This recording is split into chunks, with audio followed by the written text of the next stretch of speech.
Hello, everyone, and welcome back to A Bigger Bite, where we take a deep dive into the movies and television series that you know and love, or maybe don't, depending on how you felt. Once again, I am Matt, and joining me today is our panel of Amarú, Nick Van Dinther, and the lovely Jeannine. How are you folks doing today? Good. Doing good. I'm a happy person. Nick?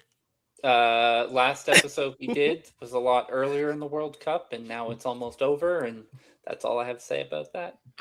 And I'll just very quickly say, if I'm a 3-ring person by the time you are hearing this, know that I will never shut up and will be annoying as hell for the rest of the summer. This is why we have to root for Argentina to lose, besides the fact that they're Nazis. I will say that if Rue does not get those rings, that doesn't change anything, and Lionel Messi is the greatest soccer player in the history of the world. We're not here to talk about soccer, 100%. Are we? We are not here to talk about soccer, are we? We are here to talk about a man, a horse, a boy, a dog, and trauma. Lots of trauma. And that is Christopher Nolan's The Odyssey. It just hit theaters this past Thursday, if you went to those preview screenings. And, some of us saw it on Monday. Some of us saw it Thursday. Real quick, general thoughts. We'll start with our special guest. Jeannine, how did you feel about the film? I really loved it. I think it lived up to the hype for sure. Christopher Nolan, he's going to take some kind of high concept thing and really ground it like he did with the Batman films. He definitely did that here. So I loved all the elements of that grounding, kind of the concept of gods. Even when we do see fantastical things, he finds a way to make that feel tangible. Really interesting music, beautiful visuals, and great performances. So yeah, I had a great time with this film. Nick, how did you feel about it? I thought it was pretty good. I really love and always have loved the story of the Odyssey. And I think that Christopher Nolan made a very technically impressive film, but I didn't love it the way I was hoping I would.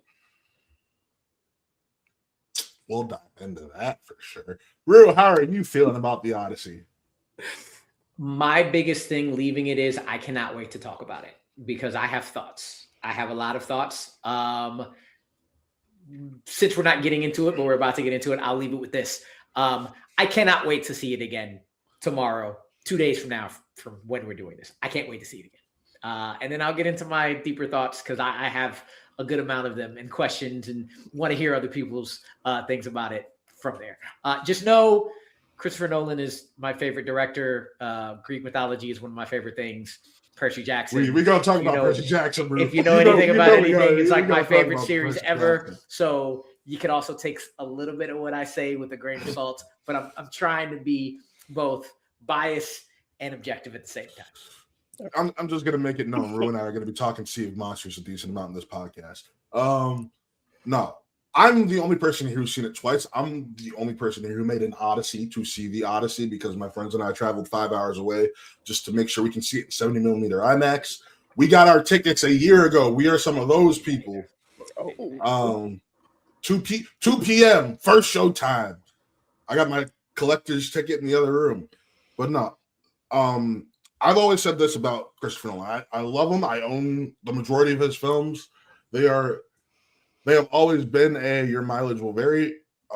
For me, in terms of that, when it comes to his films, I deem that in terms of rewatchability, because while there are a lot of directors I can just rewatch their films over and over and over, Christopher Nolan is not one of them. There are select films that I can, and there are films that it's like, all right, this is a one-time watch, and maybe I'll watch it in a decade or more, but I'll still own it because I care about physical media, as should most people.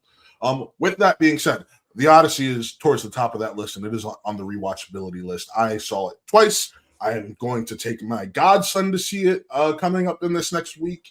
So I am very excited to talk about this film. And no, for those watching, I'm not a paid Hollywood shill. But thank you for thinking my outlets are big enough for them to want to pay me. So here's what I want to talk about first, because the very first thing I noticed about this movie is something that I've had to fight for years about with Nolan. Everybody thinks the worst part of all of his movies is the writing. And I did not agree. Yeah. But the writing here was the very clear thing that I had to get used to. And I think it is because of the time period. It felt very modern and more straightforward than I'm used to in non-Percy Jackson, because that's clearly young adult scripted stuff. The modern dialogue, and really at the beginning, I was like, ooh, okay, I need to get used to this. And then the first scene with Matt Damon and Anne Hathaway happened right before she left. And I was like, yes, this is what the fuck I'm talking about. Okay. And while that got me so into the rest of the movie, because the movie is epic, it is grand. My heart was pounding. Shout out to Ludwig, because that score carried a lot of weight. And even though I know exactly what is about to happen, because I know this story very well, oh my gosh, was it intense, and was it beautiful, and was it extremely well acted. But as high as I'm going to be on this movie, the entire time I had to get used to the tenor of the writing, because I do not think his writing fit the time period. And I'm not going to say it took me out. It's just, I know on more watches, I'm going to get more used to it, and I'm going to love it more. But this very first watch, I'm like, I am noticing that this was not right for this film completely. I'm gonna push back on you. I'm gonna push back on you there, because they told us months ago that this was going to be the case. So my mind, I'm not looking already into kind of it. Preparing. No. My point is, and Rue, they said this. They made sure to hammer this point in the last few weeks. My mind was already prepped for it. And also, I watch Percy Jackson so much. I rewatch that shit. So like, Greek mythology with modern speaking, totally fine with it. And that's why I brought it up, because again, Percy Jackson is my favorite thing. So I'm used to it, but the setting of Percy Jackson is young adults. So you're looking into that. This is straight up ancient, right? And secondly, I didn't hear about all of that. So that means a lot of people did not hear about it. And I, again, want to make very clear, that is not something that made me not like the film. I really liked, and I know I'm going to love this film by Sunday after the second one. I just want to hear people's thoughts on that, because that was the thing that stuck out to me to talk about. And real quick, I'm going to counterpoint with this. Troy exists, a film that does the exact same thing. No, not at all. I don't agree. No, Troy is put on like European accents and like very kind of old world speaking. I thought I was gonna feel because they do say dad in the trailer, so I knew that was coming as well. So I thought that was gonna be a huge thing that would take me out of it. But I ended like that first daddy kind of like threw me off a little bit. But as it went on, and there was even like humor that felt very modern as well, how they were kind of joking with each other. So when I got moments like that and hearing it more and seeing these British actors like not use their accents, and even kind of looking into it a little bit, and them, in interviews discussing like even their accents and saying father and things like that weren't really accurate either.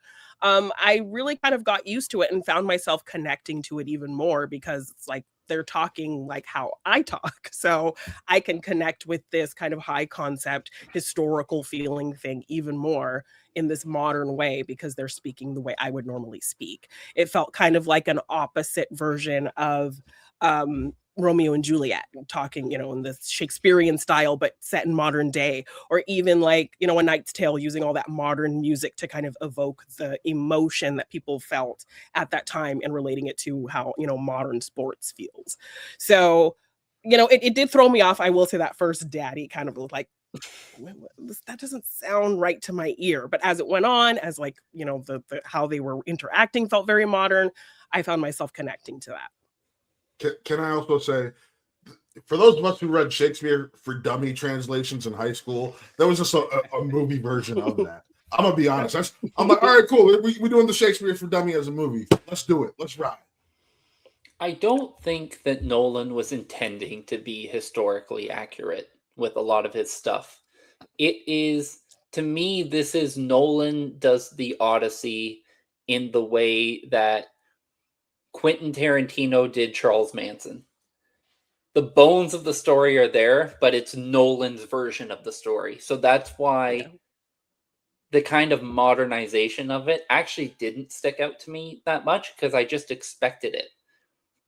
It's kind of what Nolan has been shown to do, even with films like Dunkirk and things like that. He has a way of telling his stories. He has a way of having his actors perform, and it's been clear throughout so many of his films. So that didn't off-put me in the same way with this one, or didn't catch me off guard in the same way with this one. I kind of expected that because that's just kind of been Nolan's MO. I've made it very clear. I go into every movie appreciating what's given to me, not what I'm expecting, not going in looking for something.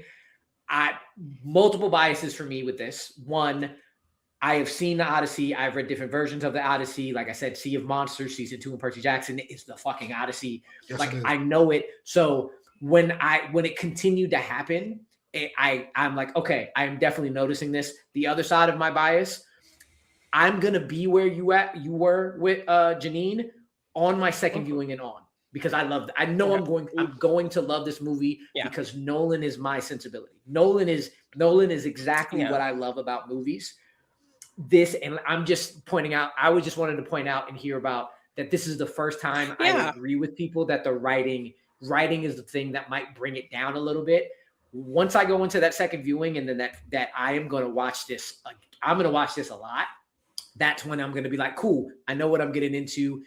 The other thing that I wanted to get into about it is because it hurt a couple of performances for me, which I still think are amazing performances. I'm going to specifically point out Himesh Patel, because I actually love anytime Himesh Patel pops up, and I think he was brilliant in this. But there were a couple of line deliveries or a couple of things where, like, man, I low-key wish you said this in Old English a little bit more and it would hit a little harder. I get that. Because and just going into performances from there in general, I think the performances were top-notch. That was the other point that got me being like, man, I'm going to like this later. But right now, I need to modify my brain to what's happening. Process. Yeah. No, I get that. Like, it didn't bother me, but I can see how it might affect a viewing experience for somebody, for sure. But it definitely, it took a little bit of easing for me. But once I kind of locked into it, like, I really took it for what it was and really connected with, feeling like this is speaking to a modern day. So. I was about to say, once you have that mentality, you really see how brilliant it is. So I'd love to kind of hear your thoughts on a rewatch, for sure. He does find a balance of, we're sound a little bit more proper to the times here, but we're still gonna keep it a bit more. There's a nice balance where it doesn't just go totally modern, but it does go modern enough, and I think that's where the brilliance in the writing of the script is. You know who I really love the entire time being modern, because I just think he is the best of everything? My man John Leguizamo. Yes, he was a standout for me, for sure. And I really, really want him to get nominated for something. Yes, so I would love that. I really want him in this. It's one of those things for me. Listen, when I see John Leguizamo on a high-profile just project, I'm like, okay, I know which John I'm getting, because I've seen him in other high-profile shit, and he always brings it on the other high-profile shit. This isn't the John, like, and granted, there's a lot of it. There's some indie films that he's done that are fantastic performances. I'm looking at you, Chef. But the best performance in this for me was Anne Hathaway. Like, I was just what she was able to do, even when she's not saying anything. That was fantastic. Like, I'm a big Hathaway fan. This was what I considered her best performance. And listen, I know she won for Les Mis, but I put this over Les Mis 10 days out of 10. I don't fully understand the overwhelming guaranteed Oscar love that Anne Hathaway is getting. I think she's very good in this film. I won't be surprised if she's nominated. She's not in my top 5. She's not in my top 3 performances in the movie. Who would you put over her? Because thinking about it now, you might have a couple You might have a couple that like I would agree with, but I can't think of that right now. Yeah. I do think Yeah. the strongest performance in the film is John Leguizamo. He is so important to this film. Like, to me, when we left the screening, I said, if someone's going to get a guaranteed nomination, or if someone deserves to get a nomination from this film, that's who it is. And I think that's just very true. I think Samantha Morton is great in this film. She just doesn't have as big a part to play. And honestly, in terms of surprise, there is a level of maturity that Christopher Nolan has brought out of Tom Holland that I've never seen from him before. And that is in everything else, whether it's obviously the Spider-Man films, but even like that weird movie he did with Daisy Ridley and Uncharted. And he's always seemed like a boy. And even though his character was a son, I wasn't looking at him like he was a kid in this. I was looking at him like he was a grown adult. And I really enjoyed that. And I think a lot of that came from his back and forth with John Bernthal, who I think made me more excited about Spider-Man because I love the chemistry between the two of them. Yep. I have one movie I can use to disagree with you, but sadly it's a shit movie by people who are from my town, and that is Cherry. Cherry is not a great movie. Cherry is not a great movie, but his performance in it is I've heard that. fucking phenomenal. He's good. He's good in Cherry. I've seen Cherry. Like, it's not a good movie, but he's good in it. But there's a maturity to this role that is different than this. Felt like the next chapter of what Tom Holland is going to do, which was very exciting to me. That it was like, this is a transition where you're something else. And I was very excited about, and I give Nolan credit for getting that out of him. I won't disagree with that, because if you pay attention to how Tom has spoken, he's just said going forward on any project, he's not signing on or doing anything based off of his experience with the Odyssey. He's like, no changes. I want everything locked in before we even hit go or start filming on anything going forward. And he brought that to Spider-Man, which is this upcoming Spider-Man, which is part of the reason I'm so excited for it going forward. That's the thing. Like, you hear when he talks about working with Nolan on this film, and I think that's probably Nolan's. There's enough performances that are good in this film that you have to credit Nolan. It's not just casting. Like, he gets great performances out of these actors. They may be great actors, but he excels in getting those performances out of him. And like I said, for me, Tom Holland, it felt like this was like a transition for him. And I have never been overly excited about him as an actor, but I am after this film to see what he can do next. And I thought that was pretty cool because I wasn't expecting that from him here. Yeah, I mean, it's very impressive because even like when you think about the character, you think he could play into this naivete and like this childlike quality of this kid, trying to hold it together, sad that his father's not home, all of these suitors kind of picking on him. So he could have leaned back into that kind of teenager angsty kind of quality, but he does kind of step it up. I love when he's going toe to toe with Robert Pattinson's character, and it shows a lot of strength and confidence. So I definitely see what you're talking about with his performance. I weirdly I agree and disagree with you, Nick. I disagree about like front to back the maturity, but I agree because I think when he first stepped on, he was that child. I still saw young Tom Holland. And again, I'm not gonna lie. The script goes into everything about the performances. So, like, to be very clear again, I think everybody's brilliant, but me trying to wrap my brain around it kind of lowered the brilliance, like me questioning it. I still think he's playing young and a little immature and boyish, especially around Anne Hathaway, especially around oh my gosh, Ryan Hurst in I think a lovely role. Not much to say, but I recognized him. So sorry. Somehow get Kratos back, please, because just seeing this makes me want to see him be Kratos. Sad. Oh my gosh. That's devastating news for the guy. I feel genuinely bad for him. I heard about the news from you earlier, and then I saw him pop up in Oppenheimer. And I was like, golly, no. Anyway, for anybody who doesn't know, Ryan Hurst broke his biceps, tore it, and now he's not playing Kratos anymore. Because of 6 to 12 months. 6 month recovery, and they just can't afford to wait for him. They can't. They can't. Anyway. Anyway, I saw him as that young boy, but I also saw the maturity you were talking about as the story needed him to. Went on. As it went on. Fucking love John Bernthal. Like, John Bernthal does no wrong. I tried not to figure out who was who going into it. So when I found out he was Menelaus and I saw what he was, I was like, yes. Yeah. Which reminded me, I don't know. I think, Matt, you said you did it, but I really want to do it before I see it again. I need to watch Troy right before I go see it. No, I didn't rewatch Troy. I just rewatched the trailer for Troy. I need to do it now. I love Troy. I need to watch Troy, and then I need to watch the Odyssey I'm right going to do that tonight before bed. I'll no, me too. I started it and then I didn't have time to finish it before I went because I saw 2 movies before I saw the Odyssey. So I didn't even have time to finish Troy before I went to go see it. And then I'll say, like I said, I talked about Hamish before, but I think Hamish, I need him to do more things, and I think he killed it. Samantha Morton definitely killed it.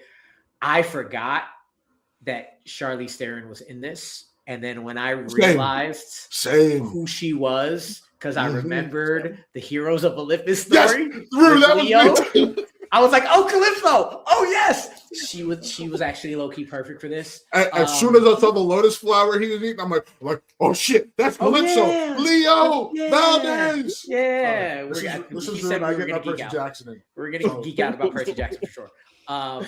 The performances were great, and you know what's hilarious, which I want to hear your thoughts. We have yet to say Matt Damon's name. We do. Did he carry this movie? I think he was great. I've heard people say like this is his best performance. I still think I don't know about all that. I love Air personally, but I mean, he's talked about every movie he's done led him to this role. So like he even like feels like this is like the pinnacle of his career. So, but did you see what Robert Pattinson said about him on set? He's like, I was walking past his trailer one day, and I just heard screaming, and later on I found out he was just screaming to make his voice sound raspier and older. And he's like, I thought he was a madman. I'm like, yo, okay, Damon, I respect that. The commitment, It might be because he has the most screen time on the film in a 3-hour film. But the more I think about it, like the end monologue with him and Anne Hathaway, which I do agree. I do think Anne Hathaway might be the best performance here. I think Matt Damon has that going against him because he's in it for so long. So you see all the different things, and you don't. For me, I need to think about scenes and then be like, oh shit, yeah. When he's sitting there talking about the ramifications of the Trojan horse and Zeus's law, that is amazing. But I don't like. It's like not seeing the forest for the trees or whatever that damn phrase is. So I do think it's great, but I also can see people saying like, "Oh yeah, he was pretty good in it," kind of. Well, everybody I know who's seen it, I won't lie, has said it is Damon's best performance. Like it has been consistent from just the people I talked to. Granted, a lot of us know them in this sphere that were in there. People like the people I went to were all like, "This is Damon's best performance," and I'm just like, I can see that. I can see the argument. I'm not there personally, but I can see the argument. Okay, so here's and I'm wondering if the structure. Oh, go ahead. No, go ahead, Jean. I was going to say, I'm wondering if the structure had something to do with him not, feeling like a huge standout in terms of performances, because we're getting it all through kind of flashbacks and just kind of visual representations of what he remembers and voiceover. So he's not really getting to have monologue moments and interaction scenes with other characters until kind of near the finale. So I'm wondering, I'll have to kind of think about that on a rewatch if the structure is maybe what makes him less of a standout in kind of talking about him or talking about the performances that we liked the most. Hey, Jeannine, having had that rewatch, I can tell you that I felt better on it the second time because of what you said. I realized what you said. Okay. So I would agree with you on that. Okay. Nick, go ahead. Here's one of my big issues with the film. And I don't think I fault Matt Damon for this as much as I fault Christopher Nolan. I don't think he fully understood the character of Odysseus. Two of the things that I left after this film thinking was, why was that rated R? Because they used fuck multiple times. That's it. Yeah, but it's so... Okay. The story of Odysseus, the story of the Odyssey, and the man who is Odysseus, the whole transition you see, who he is, how he becomes, everything that happens at the end, the moment at the end with Zendaya, someone we also didn't mention when we were talking about stand-up performances. To get to that point, for it to really hit, you need to see the utter brutality of Odysseus. And I think Nolan failed at that. And I think he fails at that in the beginning of the film. And I think he fails at that really hard in the end of the film. And I really dislike the end of the film in terms of the shooting and the battle, because it feels so over sanitized. Like Nolan didn't quite know how he wanted to shoot it as an action sequence, because that should be brutal. These are men who have been chiming after his wife. They've been threatening the life of his wife and his son, and he is coming back to take back what is his, and he plays it, and I think this is Nolan, not Damon, he plays it as just kind of a generic action sequence in a film, and it doesn't have the violence and it doesn't have the brutality that it needs to. And that's why that scene really didn't hit for me. And that ended up hurting my whole perception of the film. And that took it down. To which I will say, sometimes when it comes to scenes like that, it comes down to camera work, and you need to factor in the fact of they're using these monstrous fucking cameras for the whole can't thing. do as much with, yes, and they can't do as much with them. No, I push back on that. I push back on that entirely. You cannot do as much with an IMAX camera in terms of, especially in a fight sequence specifically. If using an IMAX camera is going to make your scene worse, then you don't use an IMAX camera for that scene. That's really what it would come down to. I don't agree with either of you. Nick, I don't agree with you in terms of the brutality for a different reason. Matt, Sinners is the whole reason why that excuse doesn't hold. Because I believe Sinners is brutal and is able to show. Sinners wasn't entirely on IMAX. The action sequences were not IMAX for Sinners, so that is not a valid argument. So then I would go back on what I just said.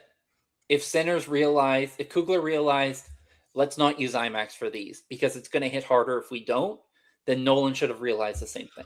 Nolan wanted to be the first director to shoot the film entirely on IMAX. He did. For what he did, that was fucking spectacular. Here's the deal. So thank you for correcting me, because that's where I went. But here's the reason I don't agree with you, Nick. Go to bitesizebreakdown.com to go see the full reviews, because I saw your review about it not being brutal. I was like, are you kidding me? I understand what you're saying. Physically brutal. But the entirety of this movie is not physically brutal. It is brutal mentally. It is brutal emotionally. And starting with that Cyclops scene, when that first time Polyphemus captures and eats a dude, and you don't see blood, you don't see it, but you feel in every part of how brutal that was. Every action scene, my heart was racing. On to the giants and their screams and how easily they were getting mowed down.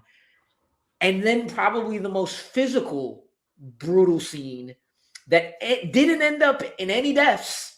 When Samantha Morton came up, I was like, Cersei? Is this Cersei? This has got to be Cersei. And she fucking takes her hand and puts it down in their faces. Yes.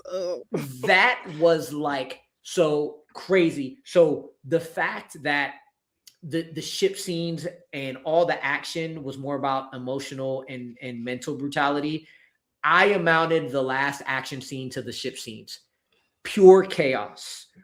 And him mowing down one by one by one. Yeah. And it's like, if you're in real life, you're not getting, I think if he actually went at the end scene, you're getting blood and gore and brutality, that would have taken me out, because that wouldn't feel grounded, like Jeannine said.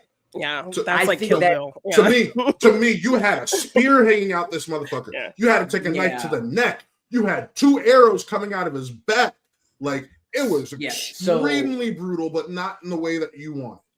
Yeah, and that was the part of the movie that, like, again, I keep saying things like it doesn't sound like I like this movie. I really, really like and will love it.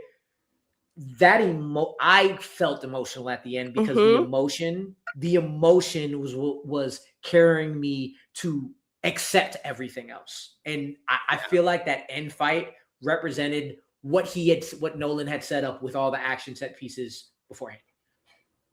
Yeah, what everything was building to was that moment of him revealing himself and all of that. So all of the emotional impact has been built up. So even if it doesn't look as kind of technically dynamic as I think you were wanting it to look, the emotion makes it very exciting and tense as it's happening. So I was in my seat like rocking and biting my lip and like freaking out when all of these dudes were coming at him. So emotionally, I got what I needed from that scene. And also, if you want to go look at Nolan's past films with fights like this, like the Batman trilogy he has, the fighting is very similar to how it is in that.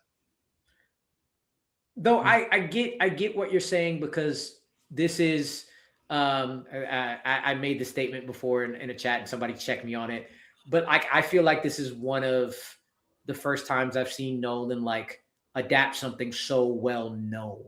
That like Batman is not a specific story. The Dark Knight, it's something he's made out of a whole bunch of things. This is a one-to-one something that is like historically over decades read by so many different people. Yeah. Not like The Prestige that had a short story it was based on or whatever. And I get what you mean. Homer's Odyssey is brutal. It is extremely, extremely brutal. So I again, I don't think going off of like what Nolan has done in the past. I see where you're coming from, Nick. I just don't think the way Nolan presented it needed that once he showed you what his brutality was going to be like. And I don't. Oh, sorry. Go ahead, Jeannine. No, it's okay. Go ahead. I just don't think that either it's not a misunderstanding from Nolan of the character. I haven't read the Odyssey since high school, so you guys can probably like correct me on this, but I was watching a break. But I was watching a breakdown on it, and they were talking about in the book, Odysseus is far more brutal and, you know, kind of mean and not as sympathetic as he's presented here. And so in Nolan's interpretation, he's kind of maybe gearing his version of Odysseus more to the other protagonists in his film, that they are flawed, that they aren't perfect, that they're messy, but there is a core positivity to them that we can latch on to. So maybe that was also affecting your feeling of him not feeling as brutal as maybe the original source material had portrayed the character. I do think he does that, but I also think like the one film that I thought of coming out of this, because the comparisons are inevitable if you've seen it, is I think it was 2024. There was a film called The Return, which was literally the Odyssey, and Ray Fiennes played Odysseus. Right? Yeah, okay. And that scene, the thing when I'm blanking on Tom Holland, the son's name right now. Telemachus. When he goes to like, I'm gonna fight for you. This is in Nolan's Odyssey, and Damon's like, no, like I got this. Basically, he still has what can only be described as a bloodlust at the end of it. That he's coming to the defense of his wife and his child, but he has been a brutal killer through the majority. I mean, you see a little bit of it with the Zendaya flashback of what he was capable of at his height. And he still has that at the end. And he doesn't have that here. And that's where that transition of, at the end, it's like he lets like the violent monster of himself float away, and then he goes off with Anne Hathaway, and they have their happy ever after. Whoa. What Zendaya flashback are you talking about? Just what he was able to do, what he did to stand by and let happen. I was just about to say, because he didn't do anything but stand by and turn his head. But even that extra arrow, yes, to the Cyclops, like he didn't need to do that. That was just extra violence that he felt like petty enough to just throw out. Yeah, there's like little things that Nolan throws in, but he has changed the character to he's not this violent monster of a man. Like, he does make him overly sympathetic, I think, a little bit. And I get it. You have to do that for this kind of a film. And I think that also comes with Matt Damon. I think Matt Damon is just inherently a sympathetic person to look at. and that's why he thrives in a lot of the more emotional moments of Odysseus. But I really do think that Nolan missed the mark, for me at least, on the weight of everything for his character and how violent he was and why he was violent and how that led to why he left and how much blood was on his hands and how he didn't shy away from how much blood was on his hands. He relished in it. He was a savage at points, and Nolan kind of ignored that aspect of it. And if it's an adaptation, that is worth mentioning that he changed the character. But that's interesting. Go ahead. Feel that way. For us, it's like reading. Everybody's going to interpret a character differently. Some people are going to feel the way that this was is actually very true. Sure, is there moments of his brutality that are cut down? Yes. But ultimately, I still saw the brutal human being. I still saw the trauma and the regret in him at the end of the day that gives me the weight that you're wanting. I had that weight. Yeah. I felt that weight. I just think this is interesting and interesting to talk about because while watching, I watched it today. I got out of it like 4 hours ago. And I'm in the same boat as you, Jeannine. The Odyssey straight up is something I haven't read in a long time. So all of my interpretations of Odysseus in the last 20 years are adaptations. And Odysseus is one of my favorite characters. And throughout it, while you, Nick, are coming from it from the other side, remembering how brutal he was, I kind of forgot. And I think Nolan did a really good job, especially, I'm trying to go through the list if anybody remembers Himesh Patel's character's name. Because I don't want to keep saying Himesh Patel. It's Eumaeus or Eurylocus. Eurylocus. Anyway, especially through his eyes. Eurycles, thank you. Especially through his eyes, I was reminded not only how intelligent, but how much of a man you done fucked up, but you're going through this. And your men should have mutinied against you a long time ago. You are getting your men killed. You're getting a lot of people killed. There's a little bit of ego involved. Yeah. There's ego. You're the smartest dude in the room, but you don't realize what that does to you. That kind of brutality is what it got brought up in me. Like, oh man, my favorite character. Should I not like him? Like, I don't know if I should like him. And that's what I really enjoyed. So I see both. I do understand where you're coming from, Nick. I see Christopher Nolan came in from that side, and I really enjoyed that. And again, I'm putting this out there 50 million times again to understand that this is my Nolan bias. Why I'm going to love this more and more the more I see it. Well, it also, like we just said, we all agree we all really like the film. So it comes down to like the little nitpick things. And for me, that was something that it made the film land with a little bit more of a whimper than I wanted. And that's why if I'm ranking my Christopher Nolan films, it doesn't make my top 5. It might not make 5 for me. It might be 5. I have to go through it. It might be 4. Since we're talking about it, Inception is number 1 with a bullet. Yep. And the more and more, Dark Knight is 2 with a bullet. No, this is Dark 2 Knight for me. is not with this a is bullet. 2 for me. For me, it is 3 for me because the more and more I see it, the more and more I appreciate it. And it's Interstellar. I flipped Dark Knight and Interstellar. Sorry, take that back. Oppenheimer, I love. That is 3 for me. Interstellar is 4. Technically a great film. We'll never watch it again. That is one of my least favorite. I rewatch it all the time. I think Odyssey will fight for 5 between this, probably The Prestige.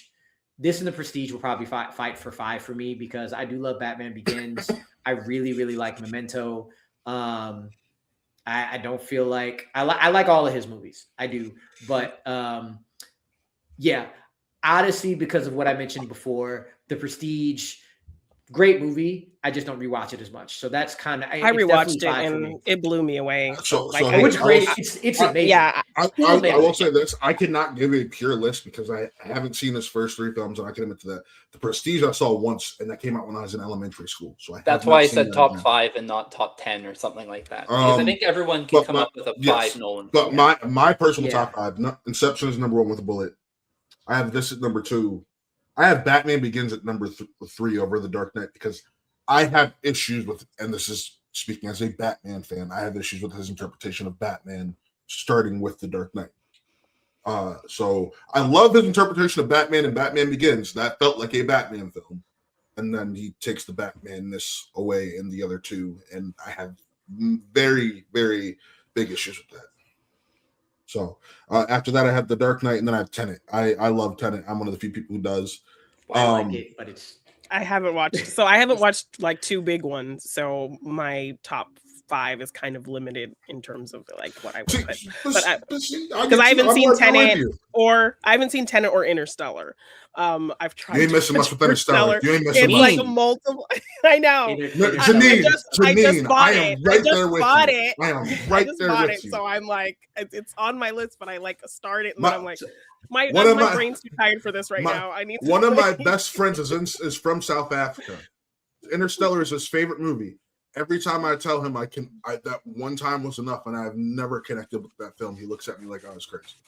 As much as you just said you want to hear my thoughts on the rewatch, I want to hear your journey through Interstellar, first watch to 5th watch, because everybody's journey with that movie is a fucking seesaw. Different. We'll never revisit it. I own it. It's on my shelf. Never revisit that. It can land and end. It's planned. I just I need the brain like capacity to like. And I never. I put it on, I'm like, I'm too tired for this. So exactly. What is your top though? Yeah. What is your top for what you have? I just rewatched The Prestige, and I was like, why do I not watch this movie more? It is so impressive. So I think Prestige would probably be my number 1. Inception, The Dark Knight, and then maybe The Odyssey. Yeah, and 5. Nick, did you say what yours was? I have Inception, Interstellar, The Dark Knight, The Prestige, and Batman Begins. All great acceptable choices because Nolan is because I do kind of agree with Matt that Nolan locks into the Batman character a little bit better in Batman Begins. And he just abandons it. And though I don't think Dark Knight is a perfect film by any means, that Heath Ledger performance is just undeniable. Yeah. That is the one reason I consider moving it above Batman Begins. However, I just love Batman so much that first, like he nails it great. He nails the character of Batman great in the first one. He just never finds that again personally. Yo, shout out to none of us having Dunkirk in the top 5 though. That's number 6 actually. That's nice. Number 6. I've only seen it one time though. Yeah. Again, one time and.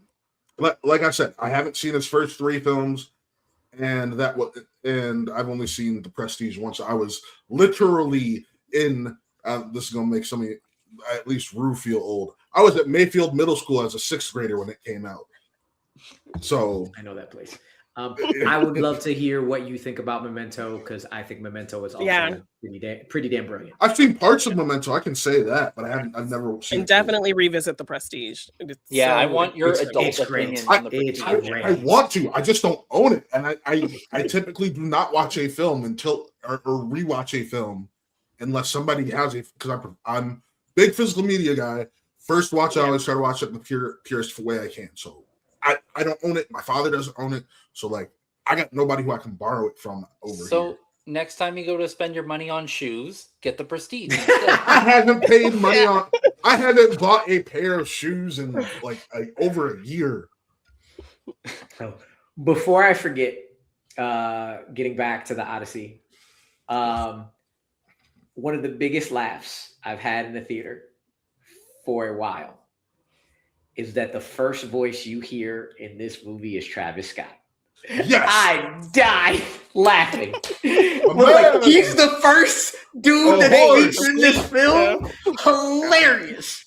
Absolutely. The last voice you hear too. Oh yeah. It was funny. It was funny. Just had to say that before I forgot because I was gonna forget. I was like, nope, because that was the first thought I had watching this. I will say, For me, he talks about all the main characters and stuff like that. He doesn't get Yeah. very much to do, but he always stands out when they give him a small role. Shout out to Corey Hawkins. Yes. Yeah, I think he's like an Yeah. unsung actor that they throw and Logan into Marshall Green as well. Like I didn't even Just- know he was in the I- movie. I haven't seen him in I any was press or wondering- anything, and he had a bigger Yeah. role than like for someone I haven't even seen it do any press for this. We also have to give a shout out to Elliot Page. Elliot Page Yes. kind of killed Which, that. by the way, you fucking transphobes, he's not Achilles. Not Achilles. I was looking for Achilles. I wanted Achilles to pop up somewhere. I was glad that they they didn't. I was glad that they didn't because this I like wanted him a little bit. A little He bit, didn't yeah. need to he's be not, in there. he didn't need to be in there. Yeah. There's never really a moment where Achilles is in the Odyssey. He's mentioned, Yeah. but But shout out to this entire cast. I think everybody did the damn thing. Did a I good was job. really Yeah. happy I with do. that. I do want to talk about 'cause this is something. Considering Nolan doesn't really do fantastical a lot, the effects for some of those fantastical moments, like I loved his perspective stuff. I love the interpretation of the Cyclops. I love that it was just a deformed, one-eyed human instead of that typical. We're just going to give it a big head. It was like no, it was just a giant human with a deformed face with one eye. That was the eyeballs turned sideways. So Sideways, the nose is kind of and the sideways. nose is off Yeah. crooked. Yeah. And I was like, Yeah. it's different. I love it. It's the most Nolan way to do a Cyclops, and I was here for it. And we touched on it a little bit, but when Samantha Morton is transforming his men into pigs, Yes, and I molding was- them, that body horror oh. of that. So good. Yeah. oh. But like whatever the effect, whatever the effects department you want to talk about, they deserve a lot of love for it. I know a lot of people who have issues with the fact that Zeus, Poseidon, and Hermes are not a part of this story, which honestly, the way he tells it, I mean, with it. They don't need to be. I like the interpretation of the gods as like, something they feel, something that is in nature to them when, they're talking about Zeus, like the law of Zeus is the big thing in this movie. Mhm. And, we just see lightning flashes when, they're feeling like he's Mhm. being invoked, when they've screwed something up and the seas are not kind to them, it's Poseidon. So Or I even like when that's Calypso- how they, yeah.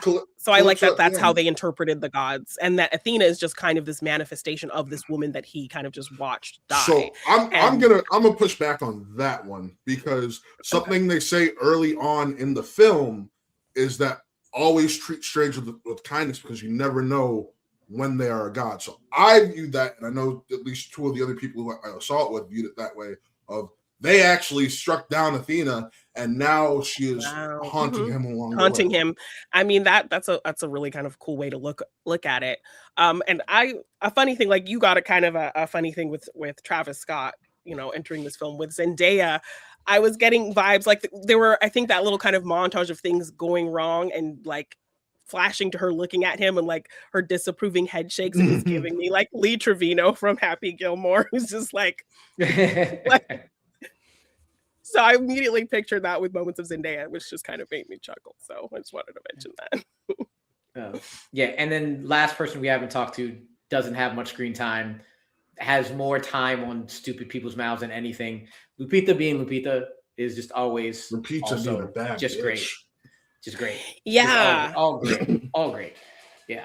So shout out to everybody in this. But for me, I cannot wait to see this movie again. I Mhm. cannot wait to like go into it in a different mindset. And this is going to be up there as long as it is with Oppenheimer, with Inception, with Dark Knight. I'm going to be watching this movie a whole lot over and over and over again. No, Definitely. absolutely. Final thoughts, Nick. We'll start with you. Yeah, like aside from the issues I had with it, I think it's really good. I think it's really difficult to take a story like this, have it be modernized, have it be interesting over 3 hours, have all your A-list actors get enough screen time, which for the most part he does. It's funny, we actually really didn't even single out Robert Pattinson, and I think he's also great Oh yes. in this film. Yeah, it's it's a film. I know Adriano said it's a film that highlights some of Nolan's best qualities and spotlights some of his worst at the same time. And I think his writing was helped by having a story to go on and modernizing it. I think that helped him a bit. I will shout out, because I am a male. I do know that a couple of the female critics I'd seen it with were a little bit down on the way that he treats and writes his female characters. Even Anne Hathaway, all the love that she is getting, like you said, Matt, is a lot of like her looks, her presence, her overall being. And it's not that she's necessarily written in a dynamic way. Lupita as well. Really, if you think about everything Lupita does in this film, it's not so much the words that she says, it's that her presence, her reactions, her character. And I think that's a lot of Lupita. So I will shout that out, because I know a couple of female critics I saw were adamant that that's an issue. You say that, but I look at that Robert Pattinson scene, and I look at that scene where that moment she has with Odysseus, when he hasn't revealed himself yet, and I'm just like, those are for her two incredibly acted scenes. Yeah. I never said they weren't. Oh, but because you talk about presence, I'm like I don't associate presence with the actual acting there. That's why I was like, but no, I think she elevates the words on the page. I don't think she is given the same quality writing that Damon and honestly Bernthal is given. So I think he could be a little bit stronger in that. But it's a film I really enjoyed, and it's such a tall task to adapt this, and I think he did a job that will make a lot of people happy. Yeah, I've heard Tom Holland talk about Nolan being an actor's director, so I think he let them, put a lot in their hands to like kind of mold and do their own thing with. I saw a thing of Lupita talking today that she felt like she kind of got to co-direct a scene with him, because he told her in this scene, give the servants directions. Like, you're the queen, you're giving them directions. So you need to do that. And then kind of keep an eye on them to make sure they're doing what you ask them to do, while also doing the things you need to do as this character. So she kind of got to have a little bit of direction in a scene that he was directing. So I think it was a lot on the actors to kind of bring more to these characters than what was on the page. So I think a lot of them did that, especially with the little bit of time some of them even had, they did a lot with. So that was something I really loved about the film. The music really surprised me. There were moments where the music felt almost like a jazzy blues kind of quality that was just very unexpected and surprising, and I really loved. I loved the muted tones, but there was still a lot of contrast in it. It just looked amazing. And yeah, just all around incredible performances, great kind of monologue scenes and moments, some standout things. Like John Leguizamo was the last person I thought was going to be a standout for me, because when you think of like wise old mentor, you're not really thinking about John Leguizamo as an actor. So for him to really pull that off and stand out as one of my favorites was such a cool surprise. Just overall really loved the film and loved how grounded it was and how tangible everything felt, despite kind of the epic quality of it. And I'm trying to find it, but I know Ludwig talked about the fact that Christopher Nolan had invited him over to watch a specific movie. It wasn't Passion of the. There's two famous Christ films. It was Passion of the Christ. It was that or Last Temptation of Christ. I think it was Last Temptation of Christ. Either way, you could see some of the inspiration there, but also, can we just say Ludwig is on his way to another Oscar? Because I feel like that's inevitable at this point. Very possible. Yeah. Very possible. Like, that man is a legend. Like, how's it feel to be like 40 years old and already in the GOAT conversation? I think Ludwig's one of the top composers of the modern era, but I still give the edge to Daniel Pemberton this year for Project Hail Mary. I would say this is a much tougher year than before. Yes. There's a lot of great scores. My final thoughts is that this is the year of watching Zendaya and Robert Pattinson and Tom Holland and John Bernthal in just a mixture of a whole bunch of stuff, and I am loving every second. Here for it. Yeah. So far. Fair enough. Well, Jeannine, tell the good folks where they can find you, ma'am. You can find me at Jeannine Devine in all the places. You can also follow It's a Wonderful Podcast on YouTube and on all podcast platforms. We do some fun shows over there Morgan hasn't seen, where I make my co-host watch a themed series of movies that he hasn't seen. We've been doing Tom Cruise movies right now that he hasn't seen, so that's been really fun. And then we have a classic films podcast. That's kind of our niche, is classics from 1920s all the way to the 1970s. And right now we're talking doomsday movies. So yeah, check that on the It's a Wonderful Podcast feed and the It's a Wonderful Podcast YouTube channel. And tune in for the spinoff Jeannine hasn't seen, where they watch Interstellar together. Yes, exactly. Well, thank you for joining us today, ma'am. Thank and if you. you have not already subscribed to the Bitesize Breakdown YouTube channel, follow these two on the Bitesize Breakdown website. You can find myself over on my personal YouTube channel, Rockwell Entertainment, and here posting a bigger bite. With that, folks, signing off. I am Matt. That is Rue. That is Jeannine. And that is Nick. And this was another Bigger Bite. We'll see you next time. Peace.